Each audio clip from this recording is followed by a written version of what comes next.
Stop me if you've heard this one before. The 49ers can't separate against the Chiefs. They can't score in the red zone. They turn the ball over, and they lose again to Patrick Mahomes. We'll break it all down on the 49ers Gold Standard Instant Reaction Show.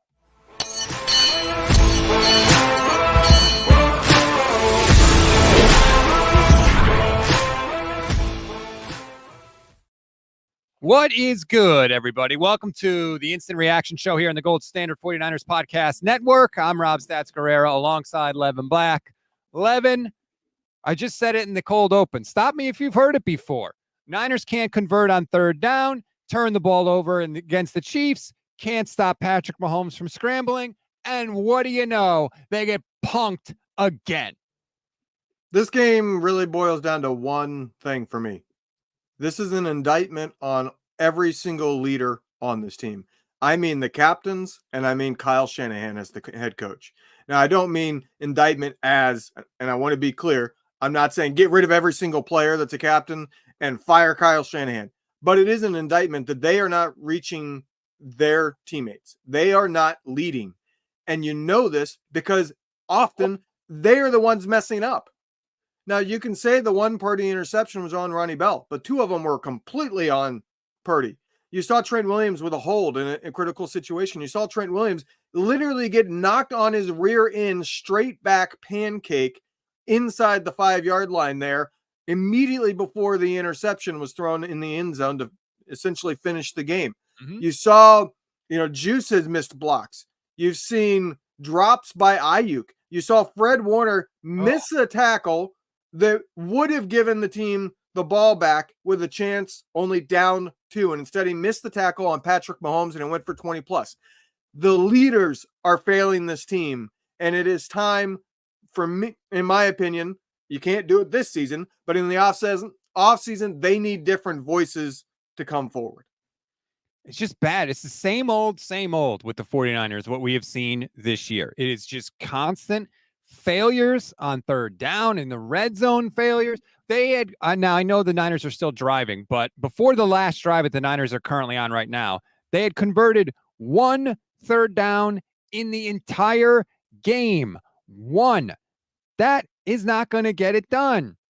The Niners are 2 for 11 on third down as it stands. They're reviewing a play right now. I mean, it's comical. It is comical how bad they have been on third down. And Steve Spagnuolo absolutely owns Kyle Shanahan, owns him. Now, I know the Niners were down some receivers. I don't care.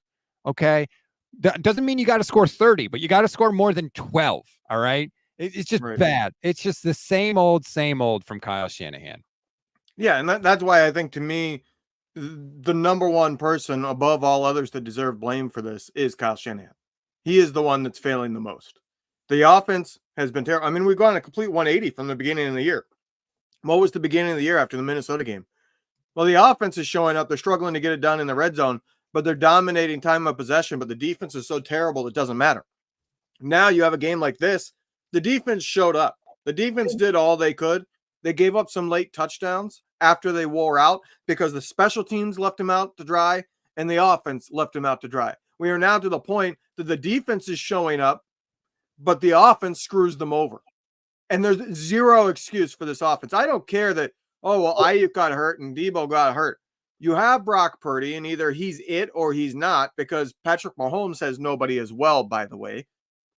And you have Kyle Shanahan. Kyle, are you the offensive guru or not? Because you should be able to do more than what is showing up every single week lately. It's a combination. It's everything. Special teams, by the way, again, critical 55-yard return they allow. It's everything. I said it going into the game. They are playing complimentary football. Unfortunately, it's bad complimentary football. All the bad things they do just snowball into a 49ers loss. Not that Stephen A says that run by Mahomes was a joke. If they hit him there, it would have been 1,000 flags thrown. Pretending to go out of bounds should be an automatic whistle. Trash. My bigger thing is, how many times are linebackers going to fall for this stupid pump fake when the quarterback is running, when they have no intention of throwing? Mahomes has done it forever. Brock does it too. It works for Brock too. you're not going to stop the throw if you're the line. Just go after the guy and let the other secondary people worry about the pass. I hate that they do that. Mahomes and Purdy use it so well, to their credit, to get in the open space, and it killed the 49ers again. And I said it all week, Levin. The backbreaking plays with Patrick Mahomes are not passes. They are runs. Someone on this network told you to take Patrick Mahomes over 20 rushing yards in the game. Who was that? Oh, that's right. It was me. He had 33 on that one play. Right. It's ridiculous. That play was really the backbreaker for the defense. I think after that, that's when the defense fell apart. I think if Fred makes that tackle, this game might have gone differently. But this game could have gone differently for a lot of different plays. Mm-hmm. Gone differently without the long return, maybe. Would have gone differently without the last 2 interceptions. If Ronnie Bell knew how to run a dang route. I don't know if you watched the replay when they brought it back and showed like a different angle. He ran kind of like a out route comeback. And that's why I saw on Twitter, at least, that he was getting chewed out by the wide receiver coach after the play because he ran a non-route. I want to see Brock chew him out. Well, Brock almost did it, but he knew it would have been everywhere. Well, so what? Good. Let it be everywhere, man. We're at that point. Right. Well, Brock shouldn't have to do that because Ronnie Bell should have been released weeks ago. I really want to get down to it. I put that interception, it's mostly on Ronnie Bell, but I put a little bit of it on Kyle Shanahan for keeping him around and still putting him on the field. He should not be on the roster, but that is a play that has to be anticipated. The quarterback has to throw as you're making your break. So Purdy can't go, oh, he made a different route here. Let me change where I'm throwing to. No, the pass is already gone when he's coming out of his route. He can't predict that the guy's going to run 3 yards shorter than he's supposed to, and for some reason break it off. Like it's like a curved route. I don't know what that route was. I do not put that interception on Brock Purdy. That's the kind of stuff that happens when you're throwing to wide receivers 4, 5, and 6 on the depth chart. Now, other interceptions are completely on Brock Purdy, including the absolute backbreaker in the red zone where the Niners are fighting to maybe make a game out of this. And instead, Brock Purdy he throws the interception in the red zone. It's 21-12, right? The Niners need 2 scores.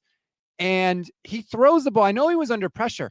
The guy he throws it to was double covered and never open. Exactly. Never for a single second. I can understand if it was like a 7 or even maybe an 8-point game trying to force it because you need the touchdown. However, it's a 9-point game.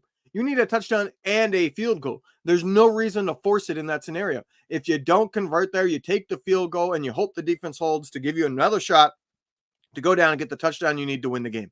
Like it's to me flat out a rookie level mistakes. Rookies make mistakes like that where they force passes when it doesn't need to be forced because they're trying too hard to do and show, hey, I'm the guy. You made the right choice when you drafted me. Purdy shouldn't be making those in year 3. He forces things. He absolutely forces things. And yay, he snuck in a touchdown with a minute to go to make it look like a competitive game. Scott49, YouTube channel member. Thank you, Scott, says, I'm concerned Purdy can't beat elite defenses. Look, life is always harder against elite defenses, but he did not play well today at all in critical spots. He underthrew 2 players that could have been touchdowns. He underthrew Kittle. Now it was completed. That could have been a touchdown because Kittle had his man beat, and he underthrew Jacob Cowing later in the game. Again, it was completed. It wasn't a Jimmy Garoppolo where he completely missed him, but those are underthrows, and those are touchdowns, and Brady pointed it out, especially on the Kittle one. He says that was an average throw by Brock Purdy. He has not played well in the last few weeks, and particularly in the losses. He's been really, really bad. Some people are saying pay Brock. Some people are saying not. I have said from the beginning, let's wait. And earlier in the year, it was trending towards I'm comfortable paying Brock. And now it has shifted back in the other direction. And I still need to see the rest of this year play out. Nah, not me. Like, he's good enough. You pay him. No, it's not good enough for me. Would you pay Dak? Because that's kind of where I put him currently. Yeah, I would. Right. That's where I think he is.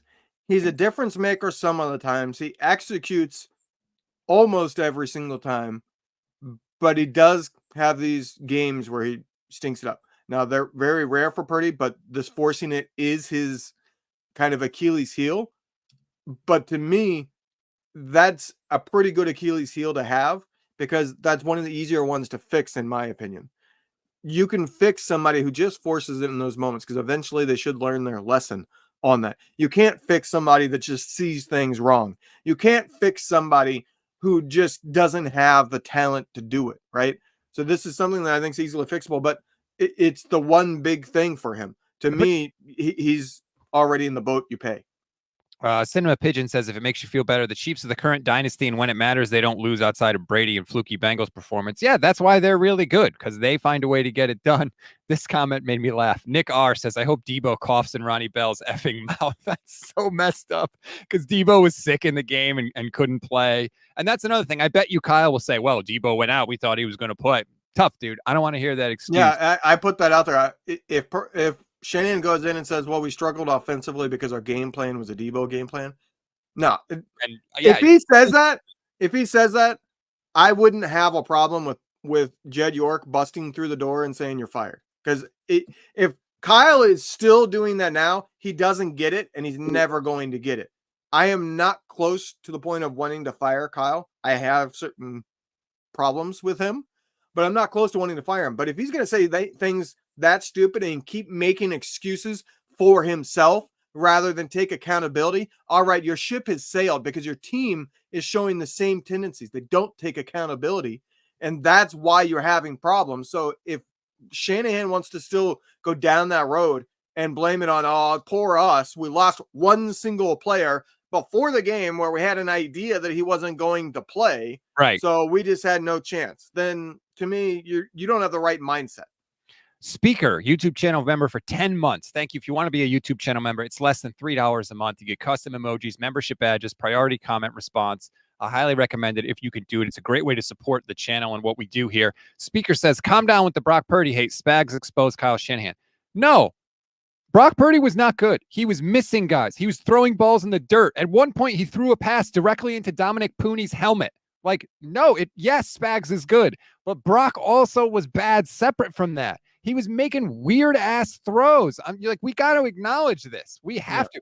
It's not all one thing. It's not all Kyle. He gets some blame. It's not all Brock. He gets some blame. It's the special teams. They get some blame. But we can't all just act like, oh, it was all Kyle and Brock did nothing wrong. No, Brock wasn't good either. No, to me, this was worse than the Baltimore game for Brock. Brock's play in this game was terrible. He was not good in this game. He was close to as bad as you can get. He made a few plays. Whoopity-doo. He made a few, like the biggest play was the pass to Cowing. Okay, the guy's 10 yards past him. If you want to get nitpicky, if Purdy puts it more on it, Cowing scores, and then you don't have the interception in the end zone, right? Right. That's what I mean. It was an underthrow, and it's the biggest play of the game. Like, no, Purdy had a terrible game. Shanahan's game plan did not work once again. The offensive line, this might be their worst game to date because Trent Williams got knocked all over the place. I noticed it and I didn't think it was I thought it was more of like a small sample size thing when I pointed out that inside the 10-yard line, the left side of the line keeps failing. Now, to me, this confirmed, no, there is a problem. I don't know why suddenly they fall apart inside the 10-yard line, but you got Trent getting holds, you got Trent getting pancakes, you got Banks literally playing Olay with the offensive line on a different possession. Like, that left side is what the red zone problems are. It's that the left side is getting destroyed and the right side obviously is still the right side. It's not good either. So the offense can't do anything. They can't run and they can't pass because if they try to pass, Purdy's going to be under pressure in 2 seconds. It was all around ugly. I kept telling you, I don't know why the 49ers are favored. It made no sense to me. Anyone that bet on the 49ers was a sucker. I made money today. I'm mad about it, but I made money because that was the easiest bet in the world. Josh Dubow from the Associated Press tweets, Kyle Shanahan is 0-5 versus Andy Reid as 49ers coach. The only Niners coach to lose more games without a win against another coach is Jack Christensen, who went 0-9 against Don Shula in the 1960s. Wow. This just in. Andy Reid is really good, and Patrick Mahomes is really good, and Steve Spagnuolo is really good. Let's get into a couple of things from this game, because early on, Levin, it was there for the taking, and we have seen this with the 49ers. They never take advantage of it. They come out, they turn the ball, or they 3 and out, right? Okay, they punt. They turn Kansas City over on downs because they go for a fake punt, which to the 49ers' credit, they were all over. They left the first team defense out on the field and they sniffed out the fake punt. And it's like, awesome. Here we go. And they get the ball at the Kansas City 45-yard line, right? The one thing you want against a really good defense is to start the ball in good field position. And the Niners had great field position. And by the way, this is before Aiyuk was hurt. And Brock Purdy immediately turns it over. First play. Immediately. And what we have seen in this 49ers Chiefs rivalry, and this is a perfect example, and they did it more times in this game, the Niners always let the Chiefs off the hook after their worst plays. They did it in the Super Bowl on the Jair Brown interception to start the third quarter. And they did it here in this game, and that's a perfect example. They couldn't even run a single play, 11. Forget getting a first down, which, by the way, a first down probably gets you a field goal, or at least a field goal attempt, right? They couldn't even do that. Immediately, Brock gives the ball back to them. Yeah. There were a lot of plays in this game that the offense could have changed things. You know, I mentioned earlier that Aiyuk drops. If he catches that one long third down, he has a chance to score on that play just by breaking the one tackle, the guy who's already kind of trailing him. It wasn't like the guy was right on him. 2, he catches that. It's a big first down. The offense gets moving. At that point, the Niners are more in control of the game, and they could have really changed the whole face of the game by taking a bigger lead. You got the holding plays. I think that the very next drive, I believe, was the drive where they had 3 penalties on offense. Or no, that was defense. Sorry. Right. Defense had the drive after that was 3 penalties, but you had the hold after that on Trent Williams. Trent Williams has not been the same Trent Williams this year. It's almost like get your guys in camp or they have bad seasons, because once you're in the season, it's too hard to catch up. We got a lot of super chats to get to, so let's start going through some of them. Thank you, everybody. 93 CPT says this team needs a revamp this offseason, player and personnel. They might make the playoffs, but they're not making any real noise this year. They just cannot throw a complete game together. First example, right? So they throw the pick, and then what happens? Chiefs are driving down the field, and Kalia Davis makes a great play, tips the ball up, intercepts it, stops a Chiefs drive at the Kansas City at the San Francisco 24-yard line. So that takes points off the board by Kalia Davis. And what happens? Niners go 3 and out. 3 plays, 9 yards, punt. Again, letting the Chiefs off the hook for their worst plays. It's unbelievable. Larkin, YouTube channel member for 17 months. Thank you so much for your support, Larkin. I really appreciate that. Says, you guys rule. This year sucks. That's accurate combination. Dallas E says, Purdy sucks and this team isn't winning 10 games. He was bad today. There is no way around it. He was bad. And the thing I don't like, Levin, is that the mistakes he makes, it seems like he makes the same way by forcing it. He forces the ball. He gets frustrated. He gets caught up in the moment, whether the Niners are making really good plays and sometimes he forces it to try and get a touchdown, or if the offense is struggling, it's like he gets frustrated and he forces it to try and make a play because they haven't moved the ball. But it's the same sin. He's somebody that I think when the going is bad, he gets desperate. Yeah. And I do think in this game, it should be mentioned, he might have pressed even harder because he didn't have Deebo and Aiyuk, and he felt like, I have to be the one that does this now. Which he's right, but you actually have to make the plays. Yeah. That doesn't mean you throw into double coverage late. That's not how that works. Right. That's not what we mean when we say take over the game. Speaker says high school freshman tackling mistakes and bad special teams. Yep. bad special teams. Can't be a 49ers game without the special teams making a play. And Kyle's going to just excuse it away. Every week he says, well, I have confidence in Brian Schneider. He should be fired. He should be just like I said when Ronnie Bell dropped the pass against, was it the Rams? I said that they should cut Ronnie Bell to make an example, to send a message to the rest of the locker room that performance will not be tolerated. They should do the same thing with Brian Schneider. It's every week. Fox had the graphic ready to go. Block punt against Minnesota. Long return against the Cardinals. They have it ready to go. It's every week. Fire Brian Schneider. Fire him. Like what? I have never seen any team, let alone a Niners team, have worse special teams performance. Yes. You're literally 7 games in, and every single week, the special teams has made at least one big critical mistake. Enough is enough.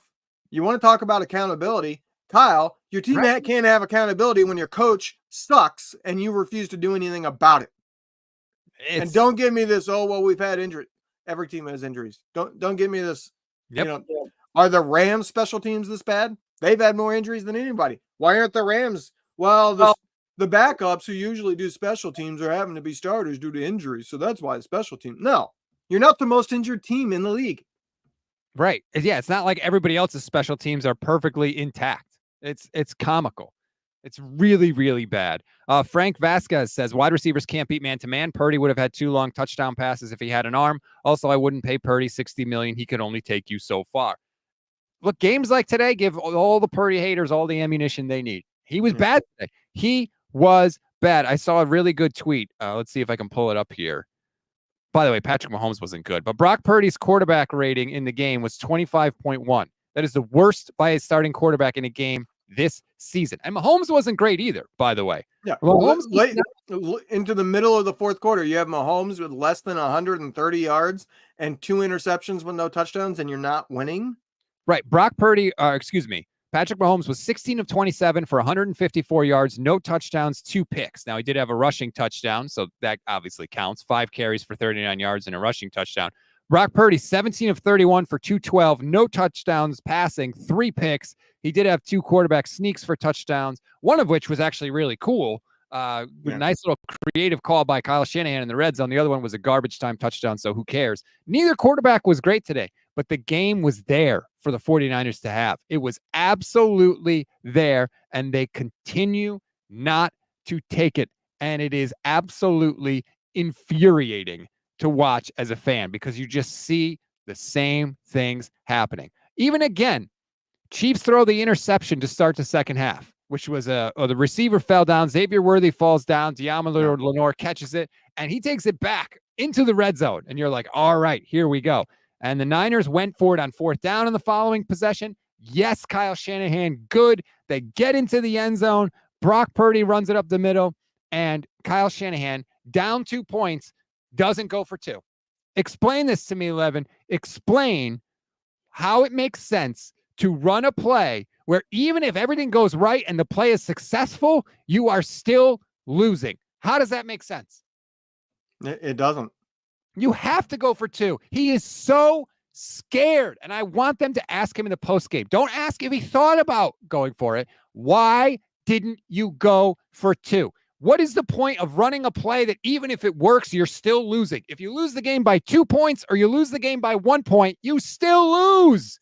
I can't believe it. He is such a freaking wimp when it comes to 4th down and game management decisions. I would love to see somebody ask it this way.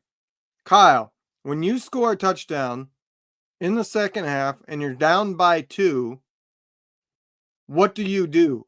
And if it says kick an extra point, because, we have the whole 4th quarter, so I assumed we were going to score again. You say, so it was your own arrogance assuming you would score again that made you say, this 1 point doesn't matter here. Do you not know your NFL history and how that never works out for the coach that does that? Like, I guarantee that's his reasoning. His reasoning was, there was a lot of time left in the game, so we assumed there'd be more scores and we could decide later if we needed to go for 2. Did you see the pathetic 49ers onside kick attempt that they tried at the end of the game? No, you I didn't was here. Here, I'll just show you really quickly. This is now look, the game was over by then, whatever, but special teams execution, right? Here's how the 49ers attempted the onside kick if you're watching the stream. Like the kicker almost missed the ball. Yeah. He almost missed the ball entirely on the onside kick. Like what what are we doing? Who was that? I don't know if it was Carlson or if it was Mishnah. It was Well, it would make more sense that he can do onsides because rugby's all about or Australian football is all about weird kicks. But I know what he's trying to attempt there. He needed a slight bit more of the ball. But yeah, I mean, you're a professional. You're paid to be able to do it. KOSZG says paying Aiyuk $30 million a year was stupid, and paying Brock Purdy anything over 10 to 15 million a year is equally as stupid. Aiyuk had a crushing drop in the game. So the Chiefs get a touchdown, and the Niners are down 7-3, and they get the ball and they start moving the ball down the field. And it's 3rd and 2 at the Niners 38-yard line. It's tight man coverage, and Brock, for as bad as he was today, drops a beautiful ball to Brandon Aiyuk. It is right there over the shoulder, and Aiyuk drops it, just flat out drops it. And he makes too many of those drops, Levin. And now when you're making $30 million a year, you got to make that catch. And it was destructive because he dropped the ball. The Niners punted, and 7 plays later, the Chiefs went down the field and scored a touchdown, and all of a sudden it's 14-3, and you're in real jeopardy. It absolutely was one of the key sequences of the game because it would have extended the drive, and instead the Niners had to punt, and the Chiefs got the touchdown. Yeah, I'm still waiting on Trent Williams, Brandon Aiyuk, and Deebo Samuel to realize the season started 2 months ago. None of them have really shown up this year. There's been little flashes where you see what they were, but not any kind of consistency. Earlier this week, I was giving Aiyuk a pass because he hadn't made mistakes after the first 2 weeks. It's just he was getting bracketed coverage. But now you see, okay, you had your chance here, and you still dropped it. You're still making the drops that you did early in the season. Clearly, you're off. Clearly, Trent Williams is off because he's not just not an all-pro. He's not a Pro Bowler this year. Maybe he's just not good. Maybe he's just old. Like, we keep using the excuse. Well, I think not showing up for anything at all off season and then trying to just go right into the season doesn't work when you're old. Right. It's hard enough when you're young, but when you get no prep and no reps in a rep needed position, you can't just do that when you're, 36, 37? Yeah. And by the way, speaking of Brandon Aiyuk, bad news. We know he was hurt. Kyle Shanahan said the Niners are worried that it's an ACL after the game. Aiyuk was carted off, and he was pointing to his knee as he was carted off. So that could be the last. You saw it bend the wrong way. It was not good. It was a very, very, when the announcers are watching it and they go, oh, it's not good. So, prayers to Brandon Aiyuk. Obviously, I never wish injury on anyone, even Deshaun Watson, who blew out his Achilles today. I don't wish injury on anybody. Injuries suck. And unfortunately, that may be the last we see of Brandon Aiyuk, which means this offense could be in real trouble going forward. Warlock says, paid Purdy. We still haven't seen him in a rain game. We haven't seen him perform well in a rain game. Let's get to some more of your super chats here. This one comes from Joe Crowell, who said, thank you very much, Joe. Says, we're going to have to accept this is who Brock is. Last year's playoff games were all struggles for at least one half. High-pressure games make him press, and you have to overcome him. I mean, he came back and led the offense to a win in the NFC Championship game. Like, let's not forget that, too. Yeah, I don't think high-pressure games get him. He's had some bad games. This was the Chiefs in the regular. I wouldn't say this was a high-pressure game. He's won how many playoff games? Right. Like, he's won plenty of high pressure games too. Let's remember everything. I know we're frustrated with him, but we got to look at this objectively. I don't know if I read this, so I'll read it again. Warlock says, stats, you make as many excuses as the players. The great anticipator can't read defenses. This team is not good. Enough with the pamper. Stop being a cheerleader. The veterans are past their prime. That's the first time I've ever been accused of being a cheerleader, Levin. Me? A cheerleader? I can't win for losing. Either I'm too negative or too positive. I think you have been called cheerleader in the past, and shocker, it was when the Niners were bad, and I think you were trying. It was when they started out 3-5 that year. You were trying to say it's not over. They can still do this, and people were saying you're just being a homer. It's kind of funny. However the team is going, people accuse you of being the opposite end of it. Yeah. Yep. Maynard Keenan says, why the hell does Taylor never get called for holding a pre-snap movement when the Niners do? Also, bleep number 6, he should have been ejected as well. Yeah, Trent Williams got ejected at the end of this game, and I know he got punched, and then he punched back, and he got tossed. You know what? I don't care that the guy... real leadership there being shown. Right. That's what I mean. And every time the Niners get blown out, Trent Williams gets ejected. Remember, he got ejected at the end of the playoff against the Eagles in the NFC Championship. Yep. You're supposed to be a captain. I don't care that the other guy hit you first. Be a grown man, control yourself, and don't get tossed out of the game. Like, I'm sorry. That's a captain of your team. He's supposed to set the standard. He's supposed to be better than everybody else. And he gets thrown out, and no one's going to say anything because it's Trent Williams. It's childish, and it's pathetic. The next time we are doing a live show together, you are the captain of this network. I'm going to punch you and see how you react. Hey, how about this from Kyle Shanahan? He says, no way to sugarcoat it. Quote, we got our ass kicked today. They did. Flat out. That's as close to accountability as I've seen from Kyle Shanahan. Let's see the rest of the answers. Yeah, that's true. But at least that's still we got our ass kicked, meaning the players didn't execute, kind of. You know what I mean? If he then follows that up with, and makes excuses for himself in the game planning, then to me that's our players didn't execute. We got our butts kicked. Yeah, and I need to see the rest of the quote. KOSCG says this team is undisciplined. It's a coaching problem. That's fair. It's fair when the players, and they had a ton of penalties today too, and some of them were crucial. At one point, they had more penalties than first downs in the first half of the game. I do think that a lot of what we're seeing this year is a coaching problem. I think Kyle was really good at instilling this team's confidence and making them believe that they really are a champion. And then this is what I was nervous about all offseason. If they got into this season and Kyle is still saying you're a champion, I don't care that you lost twice. It's just bad luck. You're still champions. Go out there and prove it. And the season starts poorly. It is human nature for the players that have been around to go, well, maybe that's not true. And that's all it takes in the NFL. You're operating on a razor thin edge in the NFL. If you start to doubt whether or not you're good enough, you're not going to be good enough. And I do think that's what's going on. This team, when the chips go down, the Niners have always been, what was the start of this team's MO? We're going to come out and punch you. We're going to make you play physical, and you're not going to be able to fight with us. You're not going to be able to stand toe-to-toe with us. Well, now when a team comes out and punches them, they fold because they're that 40-year-old heavyweight that's just there because they need money. They definitely wobble when they get punched. Every time this year it has happened. Scott49 says Sorensen fired after the bye. I'm calling it. The defense wasn't the problem. I agree. Not today. It wasn't. The defense gave them ample opportunity to take control of the game in this one. It's not the defense's problem that the special teams allowed a 55-yard punt return that had the Chiefs start to drive at the 30-yard line. That's how they got one of their touchdowns. It's not the defense's problem that Brock Purdy threw 3 interceptions today. Like, the defense could be better. Yes, I agree.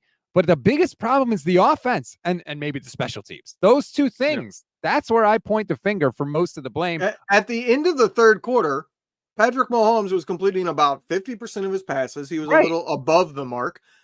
He had less than 120 yards passing with 2 interceptions. What did the defense do wrong? The Chiefs ended up with, 329 total yards. The Niners had 310. The Chiefs gained 4.8 yards per play.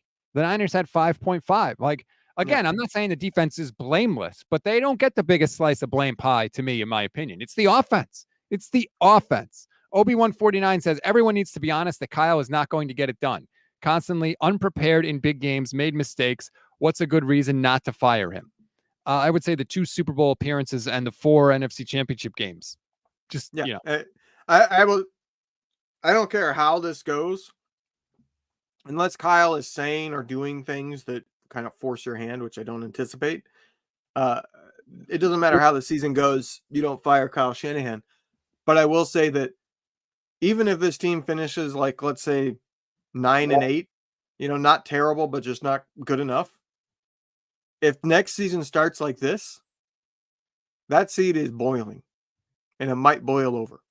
I agree. Even if the Niners miss the playoffs, I'm not firing Kyle Shanahan. Yeah. Not this year. Next year, if things go bad, maybe. But my God, 2 Super Bowl appearances and 4 NFC Championship games. I think I can buy you 1 year of missing the playoffs. Yeah. It's just this year. I think you give them 1 year, but especially if they go into this offseason saying run it back, and he refuses to allow the veterans to go anywhere. Won't allow them to trade Deebo, won't allow them to make moves that fundamentally change the team, do a little bit of a reface or quick rebuild, however you want to put it, a revamp. If he refuses that and the team starts out this way, I would fire him now after 7 games next year. If Kyle says, this team is good enough, I will not allow you to trade any of these veterans. Right. You want to see change. Yeah. Yeah. Absolutely. He needs to be open to change in the offseason. And yeah, I agree. I would agree. And by the way, this season's not over. They're 3-4 right now. You could go into the bye week 4-4, and maybe you get Christian McCaffrey back, and maybe you get Dre Greenlaw back. This season is not over by any stretch of the imagination. I had this game pegged as a loss all week, as I was telling people. But it's frustrating because they could have won. Every loss could have been a win. Now, this isn't as bad as the Arizona and the Rams losses, but it could have been a win if they had played a clean game. And that's the concerning thing, is that they haven't. And they really haven't played one all season. And that's very, very frustrating 7 games into the year. By the way, there's over 1,500 people watching right now. Thank you so much. If this is your first time checking us out here at the Gold Standard Podcast Network, thank you. Please give us a like and a subscribe. I promise you, we will earn your time. We do 5-minute news updates at every weekday morning that comes out with press conference clips and interview clips and stats and injury reports. Everything you need to know to keep you up to date. We're live every single weekday as well. Please, please give us a chance. I promise we won't let you down. All right. So to pick back up where you were, I'll say this. I get that you don't want to say the season is over at 3-4. And I would hear it out, even though I personally think this team has 0 shot at winning the Super Bowl. Could they still squeak it in the playoffs? Yeah, except for the Brandon Aiyuk injury does shut the door. That shuts the door. Unless Ricky Pearsall ends up being really freaking good. Which, everything aside. Even so. It was awesome to see him out on the field. It was awesome. He was so pumped before the game. You could tell everybody was pumped for him. Trent Williams was pumping him up before the game. He ended up with 3 catches for 21 yards with a long of 9 on 5 targets. Everything else aside, that was really cool. He could have been dead very easily. He probably should have been dead, in all honesty. Yeah. They took Kyle Shanahan at the hospital. I think 1 in 100 guys survives what happened. Survives. Not even comes back to play in the NFL 50 days later, like Ricky Pearsall. That was really, really cool. Okay, there's a lot of super chats, so I want to get to them. Mr. J. Fizz says, can we just go back to the game plan where we were good at yak yards? Why change the whole offense from yak to pass heavy? I think it's because of the way defenses are playing the 49ers. I don't think Kyle just decided to change it for the hell of it. I think he said, we have to change it because they're taking away the yak yardage. I'm trying to think. I don't remember a yak play on this game either. So I don't think it improved at all. That's true. I mean, they didn't have a ton for sure. Most of them were down the field plays. It was like Kittle gets the ball, and as he's being tackled, he went forward for 4 yards. Straight out. Matthew Rowley says, why is everyone upset about or surprised about this? This team isn't good this year. It isn't winning anything. Purdy was the worst quarterback in the NFL this week. You could easily make that argument. This week, I haven't really seen anything that happened in the late window, so I don't. I can't compare, but he was terrible today. Lowest quarterback rating of any quarterback this season, any starter. So It's not an exaggeration. Perfect Blackness Senior says 2 of Purdy's picks were due to wide receivers running the wrong route, but this is not a Super Bowl team. It's not Shanahan's scheme. It's Shanahan. Fire the defensive coordinator and special teams coach now. Again, I don't know why Sorensen's getting ripped so much. I really don't. Yes, they can improve, but I don't think he's been certainly worthy of getting fired. I really don't. He's improving. The defense is getting better every week. We're seeing him kind of come on. The last couple of weeks, the defense has been great. This game, they were great. This is as good as you can play defense. It is not their fault at all. I give 0 blame to the defense in this game. You can say, oh, well, they gave up touchdowns late where the offense would have. No, they gave up touchdowns after the offense once again turned the ball over. And you expect Patrick Mahomes to do something at some point in a game. Right. This is not on the defense. And again, Mahomes he threw for 154 yards and no touchdowns. Now he ran for a couple of touchdowns, but he also had 2 picks in the game. Like, it wasn't like Patrick Mahomes was going up and down the field. So I don't give Sorensen the blame. Right before they scored that touchdown to go up 9 points, 21-12, they popped up some statistics, and I kind of giggled to myself because it was both teams had 200 yards. They were dead even on offensive yards, and both quarterbacks were completing right around 50%. I think Mahomes was 1 completion over 50, and Purdy was 1 completion under. And both quarterbacks had no touchdowns passing and a couple picks. And I thought, wow, and it's a 2-point game. That means the difference is that special teams return. And that was my thought in that moment, but it shows you how bad the Chiefs offense was up until that point. They were every bit as bad as the 49ers were. And the Niners would have been in the lead if it wasn't for special teams. And think about this. This was the Chiefs offense off a bye. Now I know they had injuries, but still, like, again, that's why I don't give Sorensen the biggest blame for this game at all. John Brown says, where's the creative play calling? Almost every offensive coordinator seems more creative this year. You know, you could see Andy Reid. This is a kitchen sink game for Andy Reid. He's going sweeps with the wide receivers. He had Carson Wentz in there for a play with Patrick Mahomes in there. He was pulling out all sorts of crap to try and gain yards because he was adapting to the personnel that they had. He was running Worthy on sweeps and Hardman on sweeps. He was doing whatever needed to be done to do that. And I didn't feel like Kyle Shanahan had anything super creative in the playbook, quite frankly. No.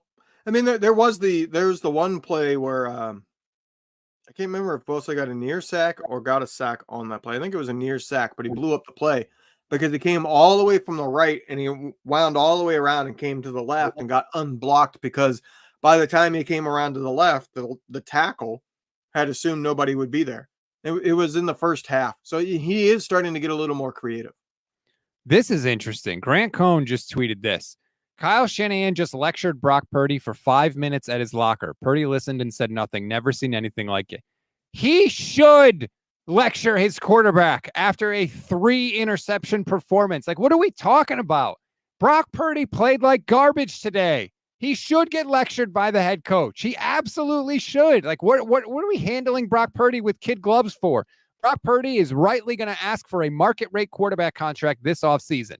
When you throw 3 interceptions like Brock Purdy did, one of which is in the end zone, when you have your chance to your team has a chance to make it a 1-score game, one of which, by the way, the Niners could have had the lead. It was a 52-yard field goal, but Brock Purdy threw an interception on 3rd and 6. Now, I know Ronnie Bell ran the wrong route, but it's an interception that takes points potentially off the board. The Niners could have had the lead if they make the field goal there. Like, Brock Purdy can't get lectured at his locker? What are we talking about? Good. I'm just going to say, this is Grant being Grant. You can tell by the way that he put it. He's just trying to drum up and get reaction. You could say Kyle Shanahan counseled his quarterback after a poor game to try to lift him. Like, yeah, the head coach is going to talk to a quarterback, especially a young quarterback, after a bad game to try to lift him up. What are you talking about? That is coaching. That is what your coach should do. What are you talking about, Grant? That is a complete non-issue. But he's trying to create an issue, and he purposely puts it as lectured to make it in a negative context. I hate that. I know you try to play nice a little bit, but that's just BS from Grant. Here's how David Lombardi put the exchange. After his presser, Kyle Shanahan stopped by Brock's locker. The two had a prolonged chat that ended with a big handshake. Okay. Oh, did Grant leave out the positive thing at the end? Imagine that. The big handshake is a thing, right? Like, now granted, Kyle could have been like, you suck, you're terrible, and thrown out the hand. But like, I don't think that's what happened. We don't know the substance of the conversation. We have no idea. But when your quarterback has a bad game, he should get lectured. Like, I have no problem with that whatsoever. They had a handshake.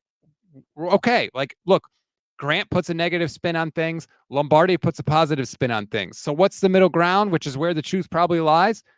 Kyle Shanahan talked to Brock Purdy at his locker after the game. Oh, no. The horror. Let's all clutch our pearls at that. Like, that's fine. That's nothing. Yeah. I've said all that I can say about that topic right now. Put it that Dallas way. E says, no way this team wins 10 games. Obi-Wan49 says Kyle should have known to take advantage early when the Chiefs offense was slow. Needed to go for the 4th and 2, but instead we get a 55-yard punt return. I mean, the fact that Kyle his game management and his fourth down decisions, they constantly bite him in the ass. And the fact that he hasn't seen it, it's wild to me.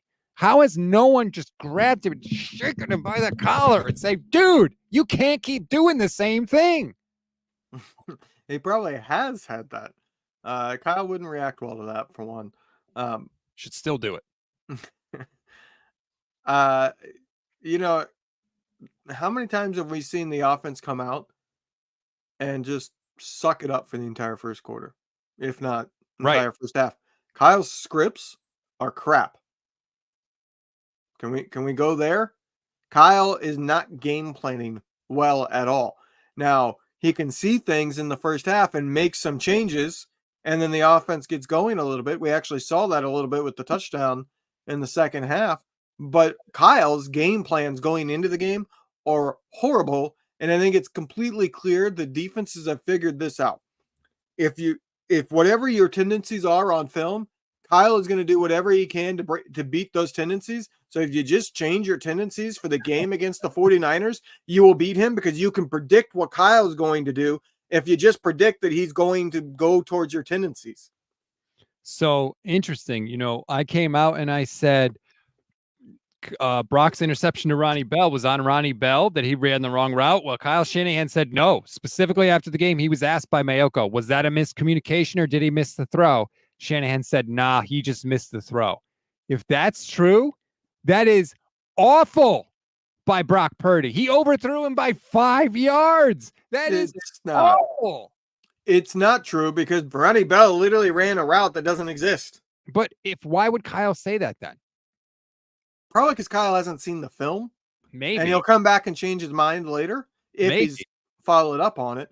But dude, if you can't say that, you can't throw your quarterback under the bus like that if you're not 1,000% sure. I don't disagree, but we know Bell got completely chewed out on the sideline. If Bell ran a comeback or he ran an out route, I could see that being a bad throw. But he didn't. He ran in between those. He broke it off. He didn't get to the sideline. So it's not like he just ran it shallower. He broke it off his route and started to come somewhat back towards Purdy and somewhat towards an out route. He was actually going back and going directly towards the sticks, which is not the way you really want to be going anyways. You need to stay past the sticks. Purdy definitely threw this as if he was going to run a straight out route. Well, he was past the sticks. Bell was. Yeah, he was running back. If you look from the angle when they showed it from overhead behind. Yeah. He's going diagonally right at the sticks.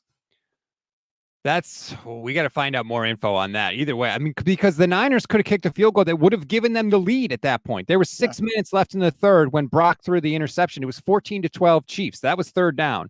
Let's say even that's incomplete. First of all, it should have been caught because he was open. But even if it's incomplete, now it's a long field goal. But Carlson did make a 55-yarder earlier in the game. So, a field goal there gives you a shot to have the lead as bad as you've played. And then what happens instead? Chiefs get the ball. They drive down the field, 13 plays, 79 yards, touchdown city, and then it's 21-12, and it's a whole different ballgame. So that's fascinating to see. Well, that's interesting. Maybe Kyle is falling out of love with Brock Purdy a little bit. We'll have to see. We'll have to keep an eye on it. Saucy says, hey, Ravens fan here. Just curious on your opinion. Do you think you can win a Super Bowl with Kyle Shanahan as your head coach? Yes, 100% I do. They keep getting there. First of all, you can't win a Super Bowl if you don't get there. I absolutely do. Now, I think the game might have to go a certain way because of Kyle's tendencies. But yes, I absolutely think they could win a Super Bowl with Kyle Shanahan. My answer is similar. It's yes, 80% I do. Zach Johnson, thank you for the super chat, says same thing in the Super Bowl. Get crucial turnovers and the offense does nothing with it. Beyond frustrating. Yep. We talked about it earlier. You're 100% right, Zach. That's absolutely what happened. They always let the Chiefs off the hook for their worst plays. And you can't do that against Patrick Mahomes. You have to capitalize on those if you're going to beat the greatest quarterback of his generation, the greatest offensive play caller of his generation, and the best defensive coordinator of his generation. And the Chiefs have all three right now. That is just a fact. You have to capitalize, and they don't. And the greatest roughing of their generation. Easy. That's not actually true. The Patriots got much more favoritism during big moments. Easy Tino says Kyle had 11 days to have his team ready to play. The offense was absolutely sleepwalking. Manny R says you keep blaming only Purdy, but can't say the offensive line sucks. This is what happens when you trot these idiots over and over. The offensive line, I mean, we've seen it with the 49ers. In must-pass situations, they fold every time. Yeah. Whether it's a protection breakdown, whether it's Colt McKivitz just getting flat out beat, whatever it is, in a must-pass crucial situation, the other team, regardless of who it is, regardless of how good their pass rush is, they get home every time. Yeah, I mean, I'm not giving Purdy an excuse. He played terribly, but you do have to wonder, if he played it behind an offensive line that actually gave him time, what would he do with it? Because it certainly, to me, it seems like he knows he's not going to get any time past 3 seconds. After 3 seconds, you've seen him a few times where he starts to try to get out and nobody's actually quite there. The guys that have hands around him are still being blocked, so they can't actually tackle him. To me, like, I wonder if Purdy's internal clock is getting artificially sped up and he's forcing things because every single pass play, he's under pressure. Like, where would he be mentally and developing if he actually played behind an average offensive line in pass situations? Give him a great offensive line. What would he look like when you give Brock Purdy time to process? What does Brock Purdy do at a very, very high level? Like, that's why I don't get it. Hey, Kyle, why not give your quarterback time? Why wouldn't you invest in the offensive line? That makes everything better. Well, and they did invest and they got Pooney, who's been spectacular. So that's the start, but keep it up. You need more. And hopefully they do. Gabe Garoni, YouTube channel member, says desperate to find a bright spot, but Lenore, Pooney, and Pearsall look good. The rest was garbage plan with worse execution. Yeah, Pooney. Cowing looked good. Yeah, Cowing looked good. Look, they're going to have to step up now. We don't know. Kyle did say he hopes to get Jennings back next week, but hope is not a plan. So Pearsall and Cowing may get thrust. You know, this year may turn into a transition year because with Mason and Garendo and Cowing and Pearsall and Malik Mustafa, who had some really good plays, but also got trucked by Patrick Mahomes going into the end zone. Like, this year may end up being a transition year for the 49ers where the old guard of Deebo and Kittle and McCaffrey and Greenlaw and all those guys, it may be a transition to a new kind of core for the 49ers. That's what this year may end up being. I just had a thought, and I don't know why it's taken me so long to realize this. But the 49ers' philosophy on defense is the exact opposite of the offense in terms of building. Their defensive mentality is, if you have a great defensive line, you can have a worse secondary, because if you don't give the quarterback time, they're not going to be able to do anything anyways, right? A rushed quarterback is not going to succeed very often. So get the defensive line to be dominant, and you can shut down an offense. Yet their offensive strategy is, give us all these weapons, and it doesn't matter if the offensive line doesn't hold up. Right. We'll be good. It's like, wouldn't you also say, all right, let's get the offensive line so that our quarterback has time? Because if your quarterback has time and is any good, it doesn't matter what your weapons are. Right. How can you have both of those philosophies at the same time? It's very weird. How about this from Malik Mustafa? Just tweeted out a GIF that said, I ain't going to lie, I'm getting cooked. There's a little responsibility. I like that. If you're going to tweet out something after a loss, I like that. So good on Malik. I think he's meaning cooked over that one play. Not cooked as in his coverage, but cooked as in, I mean, that went viral. So getting trucked by Patrick Mahomes. And let's face it, Malik Mustafa is not a small guy. Matthew Rowley, thank you for the huge super chat. Says, stop talking about Trent like he isn't washed. Stop talking about Deebo like he isn't a gadget guy the league has figured out. And stop talking about Aiyuk like he's a top 20 wide receiver. They are not good just because the media says they are. Look, it's very possible Trent is cooked. He's 36 years old. It's possible. Deebo has had one good year.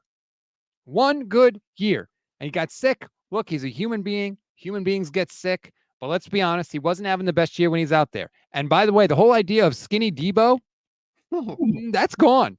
Go look at Deebo Samuel. If that's skinny Deebo, what is non-skinny Deebo? I'll just say that. Yeah, there's two things I want to see happen. One, Deebo needs to go back to 1.9.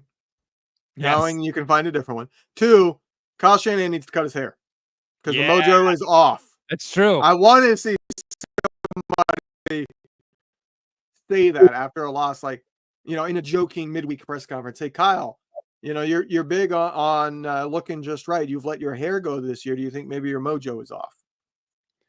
We got Brock Purdy talking about that famed interception to Ronnie Bell. Here's Brock.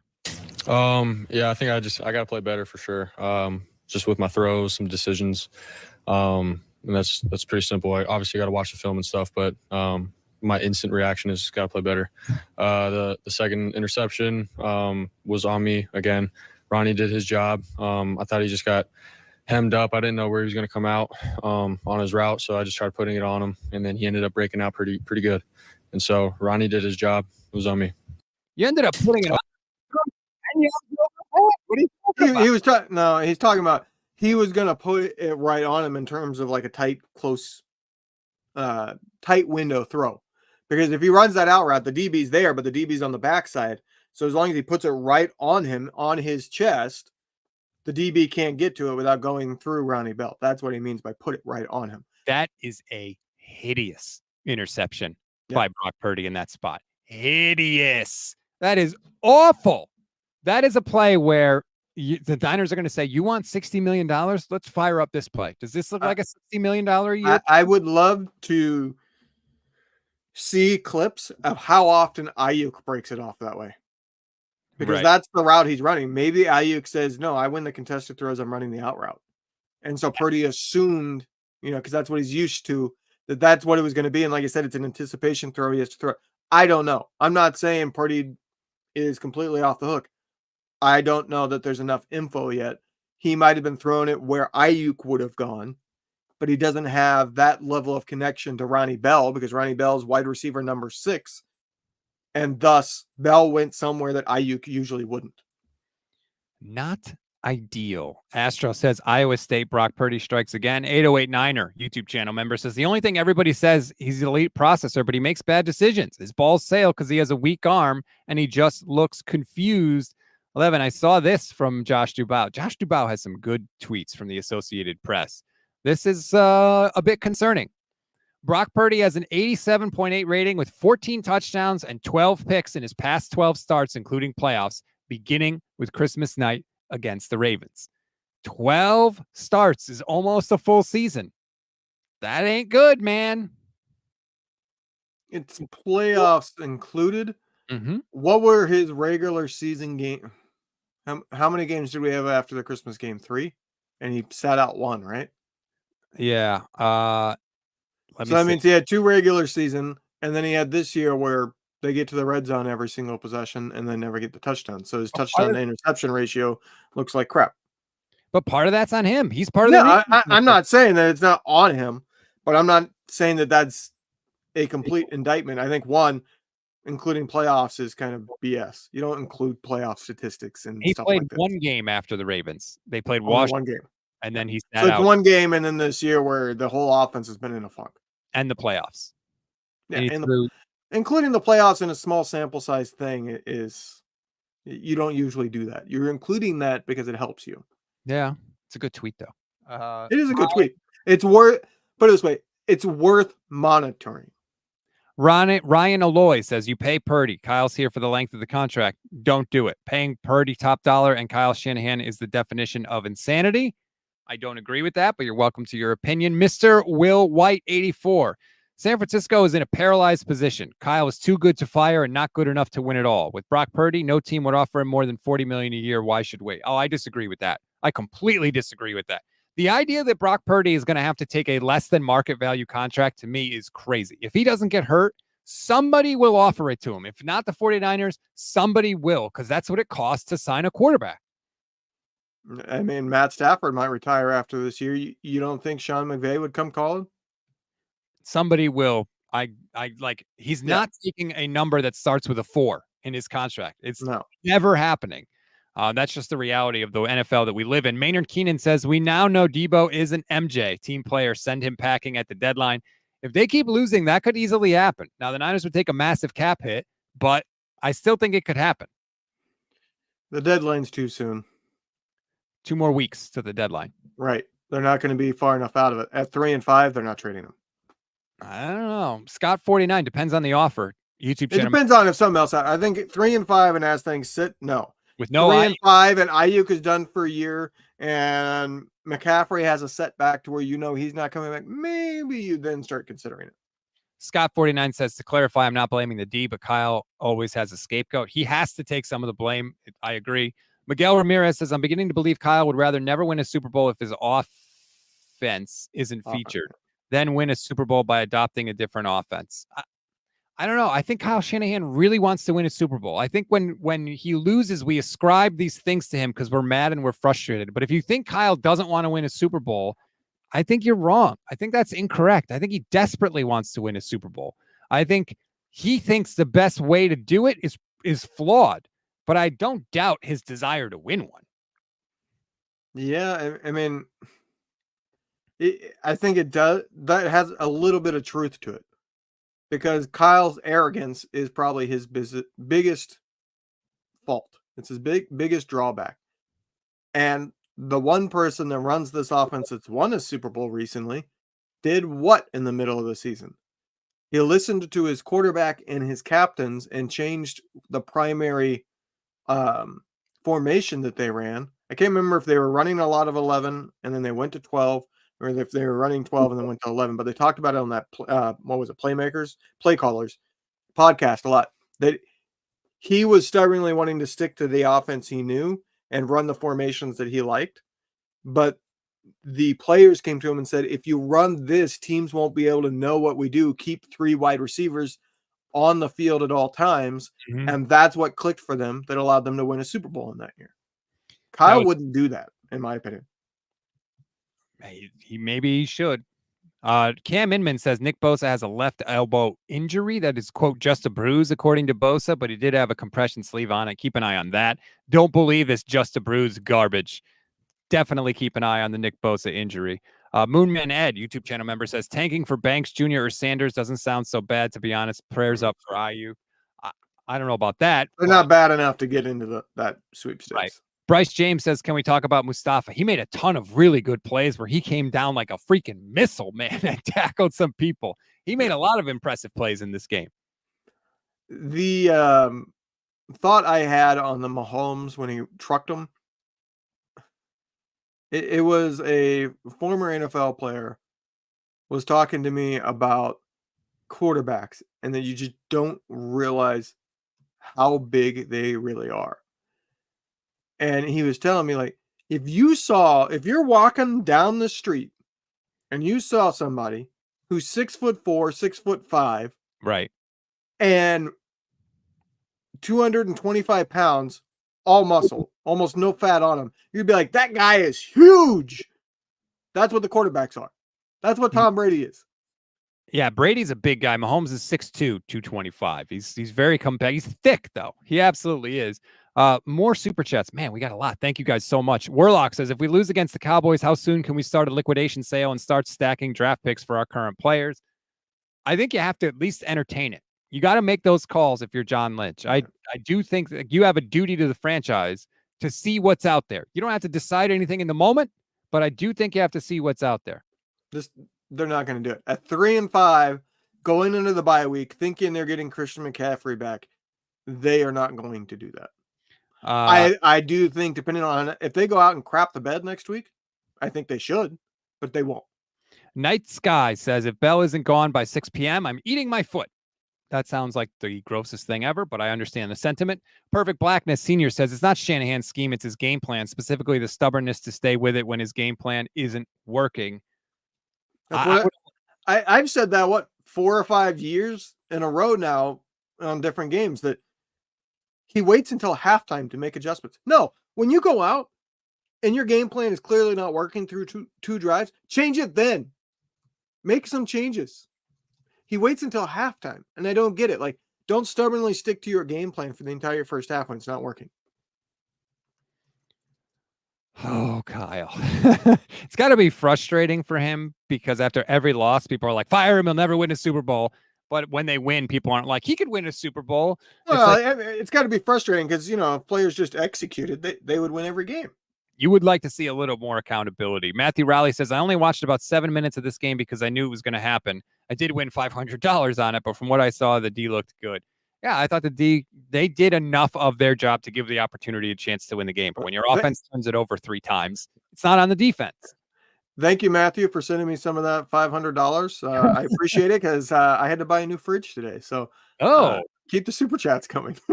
JCG 1987 YouTube channel member. Thank you to all our YouTube channel members. There's over 1,600 people watching right now. Thank you. Give us a chance here at the Gold Standard Network. Give us a like and a subscribe. I promise we'll earn your time.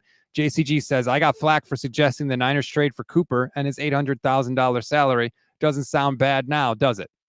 Amari Cooper, I'm assuming he says. It's crazy that we're in a position where the Niners need a wide receiver, considering they have 3 really good ones and drafted 2 guys that might be good, but injuries, man. Cluster injuries are a thing. John Bean says somehow the Niners are still favored by 6 over Dallas. That's going to change. Yeah, I would agree. JCG's back says Chiefs are to the 49ers what the 49ers were to the Rams during the losing streak. The streak looms so much in its advantage for the other team. And yet, if you're disheartened, the Rams beat the 49ers in the NFC Championship game in 2021. So, again, yeah, they own the 49ers. That's all you can say. They own the 49ers. Doesn't mean if they met in the playoffs again that the 49ers can't win. That's not how it works. That's why we play the games. But it is a hurdle right now for sure. It certainly feels like in this moment that if the 49ers win a Super Bowl, they better hope somebody else beats Kansas City. I don't like our chances against the Ravens either. Matthew Riley says, I don't like our chances against the Bills either. That's the problem. Well, the top 3 in the NFC are 2 quarterbacks that destroy the 49ers because they can run like crazy, and Patrick Mahomes, who destroys the 49ers in the 4th quarter every time. Matthew Rowley says, I love Purdy. I think he's a good guy. His story is awesome, and he's fun to watch. Bad games happen. This one is rough, but I am not out on him. That's a perfectly reasonable response also. Yeah. Most of his games are really good. Like, that is fair. Has he had some bad games? Yup. Has every quarterback had bad games? Yup. Did Patrick Mahomes have a bad game today? Yeah. But he made the plays that he won. And 1, that sums up my thoughts pretty darn well when it comes to Purdy. 2, Mahomes has, if I'm not mistaken, he has 6 touchdowns passing and 8 interceptions this year. Yep. And they're 6-0. That's not fair. Yeah, I mean, that's the reality of the situation. But he can win his clunkers. Brock never wins his clunkers, it feels like, for the most part. Joe Kroll says, if Sunshine Lombardi says they shook hands, then you know what actually happened is Kyle put Brock in the sharpshooter. Well done, Joe. That's impressive. Anytime we can get an old school wrestling reference on the show, I support it. JCG says 4 out of 6 offensive line members wouldn't make the practice squad on other teams. I don't know about that. They do have some weaknesses there, though. I agree with you. I would say 3 of the players, 2 are definitely their backups. Banks is like a bad starter. Yeah. He's a below average starter. Jake Brendel can go, though. Let's see John Feliciano at center. Randy Galella says Brendel sucks, standing in the hole, not blocking anyone, and stopped Mason from going in the end zone. That's if he's not knocked over into the hole on other plays. Miguel says, I'm beginning to believe Kyle would rather win a Super Bowl if his offense isn't featured. Oh, I read that one already. So I apologize. How dare you? Miguel says, thank you, Levin, for understanding my question. Jonathan Marsh, thank you very much. Says Purdy's not a great quarterback, but still a good quarterback. Still good enough to win. Spags just owns him. Sorensen isn't the problem. Defense was good enough. Offense was ass in every way. Need to draft more on the offensive line. I agree with pretty much all of that. The defense, if you want a positive, a silver lining is I am as high as I've been on Sorensen and his future. He is improving. This defense is figuring it out. I'm starting to see some advanced wrinkles there that are working things, like putting they had Bosa was a stand-up linebacker. That play I was talking about when he looped around before the snap, he dropped back as a stand-up linebacker, but then went all the way to the opposite side for his pass rush, which got him unblocked. That's inventive. That's what we've been wanting to see, and we're starting to see those wrinkles. Sorensen is looking very promising at this point. I think there's reason to be confident. I really do. Like, I'm not looking at him being like, it's not like Nick Sorensen and Brian Schneider share the same amount of blame. Not anywhere close. Kat and Arwen, thank you so much. This is an incredible super chat. Says big kudos to Stats and Levin for the honest, passionate, and insightful commentary and analysis. TYSM. What's TYSM? Thank you so much. Thank you so much for working so hard to build a wonderful community and experience.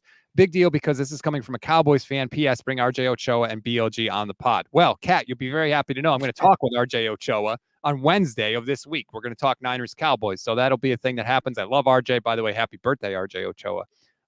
He covers the Cowboys for SB Nation, does a great job. So we'll talk to him about that. But I appreciate the compliment, Kat and Arwen. Thank you.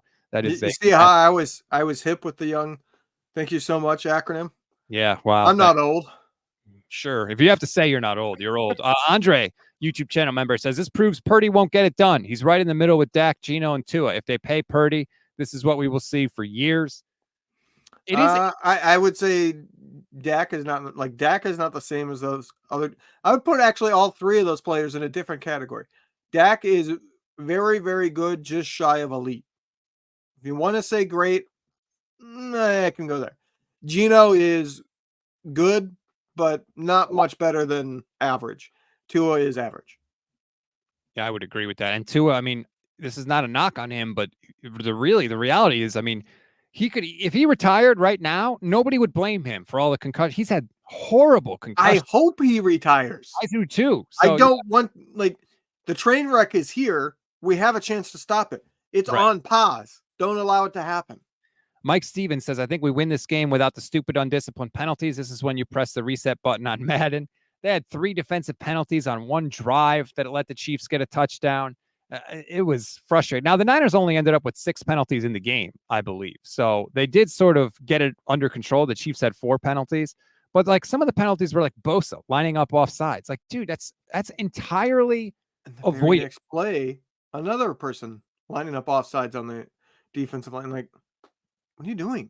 Yeah, like, that's the most avoidable thing of all time. I know you want to rush the passer, but damn.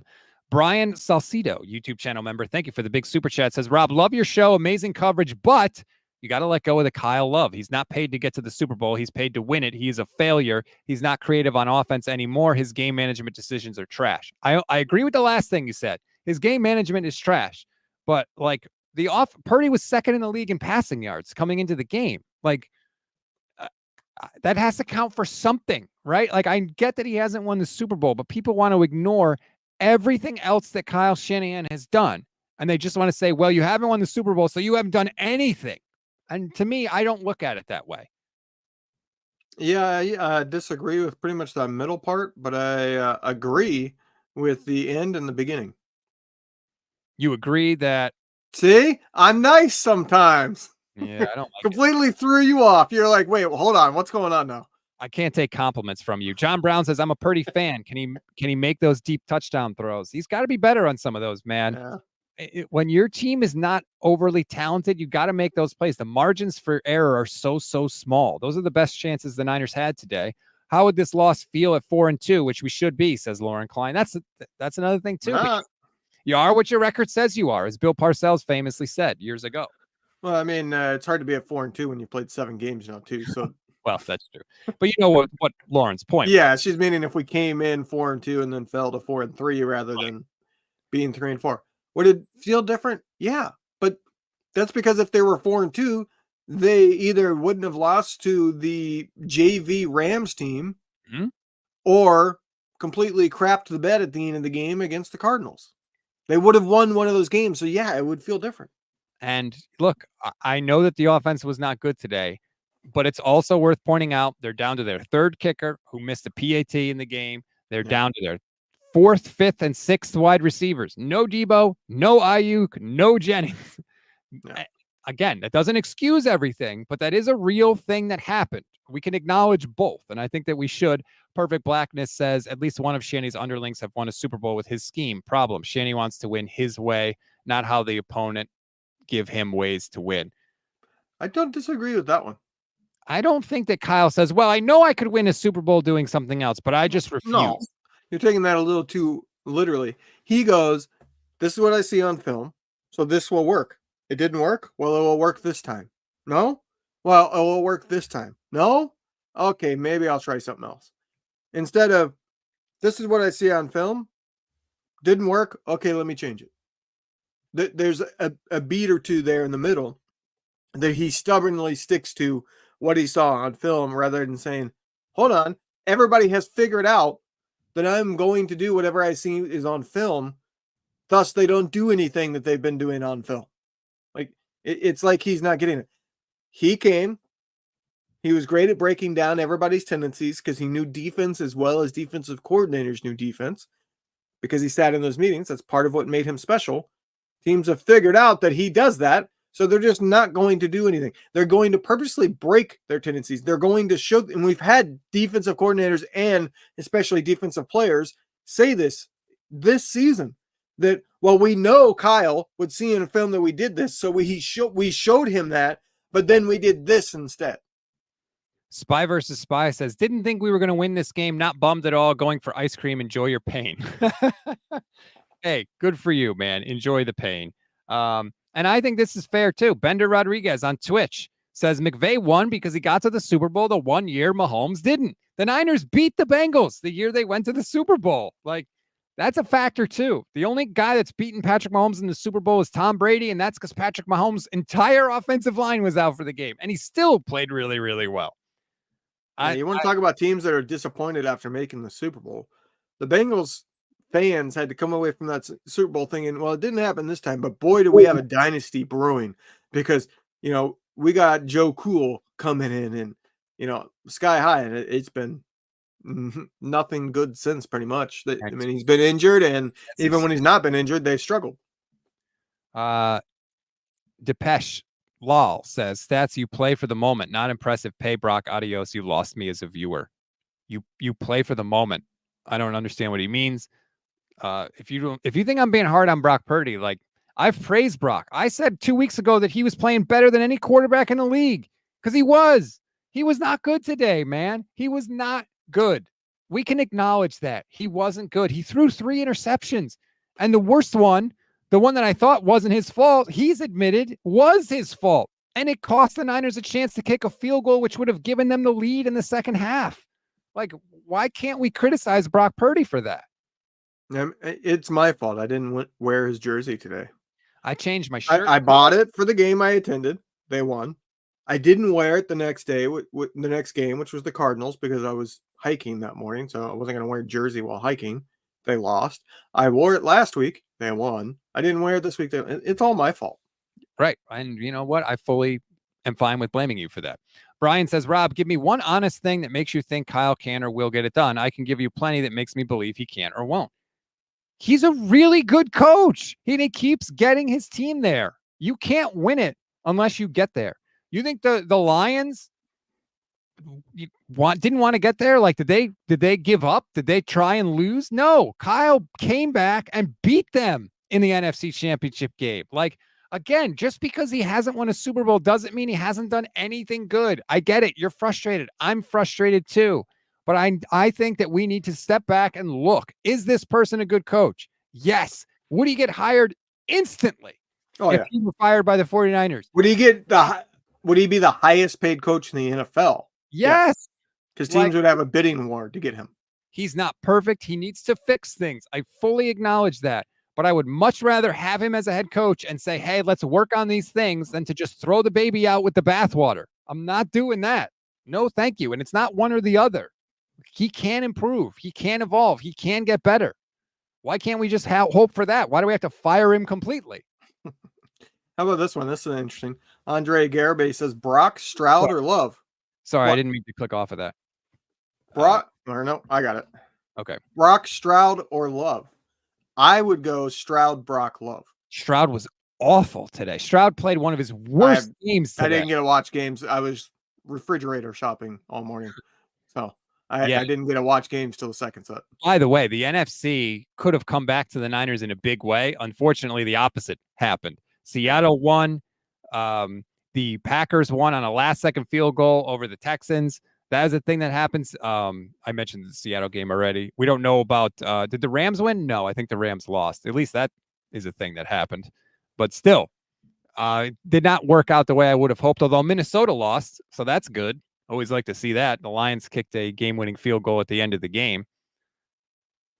Oh, man. I knew they were going to lose. I picked them to lose. This is the frustrating thing. Every loss this season, they could have won. It's not like, Mhm. oh, they got punked. Should have won. It's not like they punked the 49ers. Like, no, even the Chiefs, who won this game by multiple scores, like, the game was there for the 49ers multiple times, and they made crucial, critical, horrible mistakes. And it's just, that is the sign of a bad team. And right now, the 49ers are not a very good team. It can change, it can get better, it can improve. But right now, we got to be honest about what they are. They're undisciplined. That's what they are, which Mhm. when you're a veteran, one of the oldest rosters in the NFL, you're a team that's played in tons of playoff games and you're undisciplined. That to me, that's what I'm talking about with the leadership. I think they're starting to doubt. So you're seeing undisciplined because they're just not there. They're not focusing. They've lost their focus. It's very frustrating because to me it's and I don't it's gonna sound like a homer, but I don't feel like other teams have beat the 49ers because they haven't lost because the other team was just executing and like you couldn't stop them. Offenses have an advantage in the NFL. It's not like, oh, they just made great plays and our offense played pretty well. They had a couple bad drives, but they played decently. The defense played decently, but they had some bad drives. It's not that. It was there for the taking, Yep. and the players crapped the bed. They made, as you said, big mistakes. That's the problem, is that they're making mistakes to cost them what's right in front of them. It's not that they haven't been able to stop the other team from executing. It's that when the chances have been there, they've dropped the ball, they've fumbled the ball, they've missed blocks, they've had penalties. The defense has had missed coverages. It's like all the mistakes that are intolerable. It's not, oh, that guy got beat. If Renardo Green got beat, yeah, it sucks, but he's a rookie, so you're not like irate over it. But if you lose because somebody had a defensive penalty, or you'll lose because the offense fumbled the ball, you're irate at the end because it's clear mistakes that are mental mistakes, lack of focus, miscommunications, things that shouldn't happen. They're not acceptable. They haven't had any non-competitive games. They've played well enough to put themselves in a position to win. They haven't walked through the door in enough of those games. Don Williams, YouTube channel member, says it's not that they lost, it's that they played so poorly. It's incredibly, incredibly deflating. Sryko, sorry if I said that wrong, on Twitch says they always seem to play with fear. Why? Because their coaches with fear. That's it. Their coach is afraid. What if we fail? Every big decision is approached from the position of what if we fail, not what do we get if we succeed, not let me take the control of this game, not I'm going to go and they can't stop me. Instead, it's what if they stop me, which is a terrible mindset. You cannot coach in your fears. You cannot coach not to lose the game. You have to coach to win it. Doesn't mean you're going to win all of them, but if you don't coach to win, you're not going to win enough. I get what you're saying. That probably plays a role, but that's the way it's been. And this team is different. This team does whimper and give up the fight. So that hasn't been the case. As we said at the beginning of the show, this used to be the team that said, come on, step up to the stage. We're going to go toe to toe and we're going to knock your ass out. Now this is the team that goes, oh, you're actually coming at us? I'm running away. You know what I mean? This team doesn't have the fight anymore. That's just the simple truth. They don't have it. It's fair to ask. And you know what? Like, I'd like to see them challenged a little bit this week by the media. Like, yeah, where is the fight? Brian, YouTube channel member, says, I live in Arizona. I have tickets to the game in Green Bay with my son. Van Kyle, not bleep the bed for that one, please. Can Oh, Kyle. Well, it says Van. Yeah, I know. Typo. Yeah. Good luck at this point. Like I don't know what to expect anymore. Jason Lewis says, Kyle can blow 10 Super Bowls and you guys wouldn't want him fired. Crazy. Again, I don't. If he made 10 Super Bowls, Right. How many coaches have made 10? None, by the way. None coaches. So if Kyle Shanahan does something that no other coach has ever done, you want him fired. Yeah, nobody's made 10 Super Bowls as a head coach. Bill Belichick, how many does he have? He has. He might have 10 as. He has 12 because he has 9 as a head coach, and then he has. Right? Yeah. He's got a ton. But no, we're in the Andy Reid era. all right, they made multiple Super Bowls. You know, Andy Reid famously made 4 NFC Championship games in a row. After multiple years of not making the playoffs, not looking good, an undisciplined team that just was stale and not listening anymore, they moved on. We're at that point with Kyle. That's why I said it's not this year. That starts next year. If we're still seeing the same things next year, at this point in the season, then that seat is boiling hot, and I don't know if he'll survive it. Sean Turner, I want to address. Okay, hold on. I want to address this, and then I want to address one more from Big Bob. Sean Turner says Trent has fight, but Rob thinks he should just take a sucker punch. Yup, I do. Be a grown man, be a captain, be a veteran, and don't punch a guy. Like, it's not difficult. And all these people like, oh, I'm a real man. Where I'm from, if you get hit, you punch back. Well, then you're a child, okay? A grown man can control himself. A grown man can control his emotions. Trent Williams is supposed to set the example for his teammates. He's a captain. And every time the Niners lose a big game, he gets tossed. No, you're not a man if you punch back. You're a child, okay? And all these people that think that that's what makes you tough, it's pathetic. It depends on the situation, in my opinion. There are times when being the leader is punching back in this scenario, in this, because you got to instill and show your teammates we have each other's back. The problem is Trent does this crap right at the end of games that are over. So to me, it reeks of, piss off. I want it out of here anyway. So I'm going to get my hits in so that I can get out of here and get to the locker room early. That's what it reeks of, because this isn't the first time. It's not the second time. If I'm not mistaken, it is the third time now he has been ejected at the end of a game that the Niners are losing. He's been ejected in other games, the Cowboys game, stuff like that. But this is the third time he's been ejected when the team is just crap in the bed and everything's down. Like, the whole team is down, hanging their heads, and he goes out and says, let me get thrown out of this game. That's not leadership. That's my problem. If this was like middle of the game and somebody hits Purdy and he comes up and starts throwing punches, I'm applauding him. No. So the situation matters. No, you can fight back without throwing a punch. You can fight back without doing the one thing that's going to automatically get you ejected. You can push back. You can it's like the what was the player? It was a Saints player, but the quarterback ran the ball. This is a famous play. You'll probably know what I'm talking about. He ran the ball, and while he's in the scrap and the whistles are blown, there's a defensive player that has the quarterback's face mask and is ripping on it, trying to injure him. And this player hits him, knocks him down, grabs the helmet, and swings it at that player. Didn't hit him. This is not the Myles Garrett, situation. Yeah, this was like 15 years or so ago. It might have been Jeremy Shockey. I can't remember who it was. But they swung the helmet at the guy and got ejected. I applauded that because the guy's literally ripping on the face mask of a quarterback who is piled on and his head happens to be sticking out and he can't move anywhere. You got to defend your guys when they're in the moment. There are instances where you need to. I get what you're saying. I am not the person that goes out and throws punches no matter what either. So usually I agree with you. I'm just saying there are certain situations where you do have to come to your teammates back. But you don't have to do that by getting ejected. I'm not saying he's got to be happy about it. I'm not saying he shouldn't be mad. I get all that. Of course he'd be mad. But just because you're mad doesn't mean you have no responsibility to your teammate. Doesn't mean you can do whatever you want. It doesn't. You have to control your emotions. That's what being a mature adult is all about. That's what I'm saying. And Sean, Rob has never been punched. Dude, you don't know my life. Get the hell out of here. I've got an older brother. Look at that face.